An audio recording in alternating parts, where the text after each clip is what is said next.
जबकि दूसरी जानिब लाहौर में चैंपियंस ट्रॉफी के साथ साथ ट्राई नेशन सीरीज के टिकट्स की फरोख्त भी शुरू हो चुकी है। टिकट्स के हुसूल के लिए शौकीन क्रिकेट की तवील कतारें लगी हुई हैं। इस हवाले से मजीद जानते हैं नुमाइंदा बोल न्यूज़ अफजाल अब्बासी से। अफजाल बताइएगा।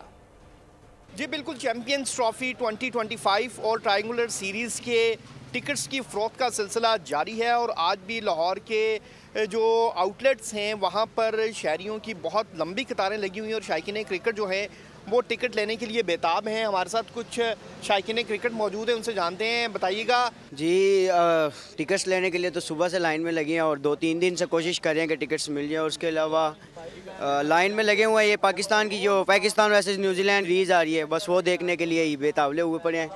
काफ़ी लंबी ये लाइन है, 500 से ज़ायद आवाम है, सुबह से देख रहे हैं। आप बताइएगा आप कौन सा मैच देखना चाहते हैं ग्राउंड में और टिकट मिल जाएगी? टिकट तो ऑनलाइन ही बुक की है चैंपियंस ट्रॉफी की, ऑस्ट्रेलिया वर्सेस अफगानिस्तान की, तो अभी भी लाइन में लगना पड़ रहा है। काफ़ी देर हो गई है, घंटा हुआ लाइन में लगे हैं। आप अफजाल बहुत शुक्रिया। सब्सक्राइब करें और बेल दबाएं ताकि कोई खबर रह न जाए।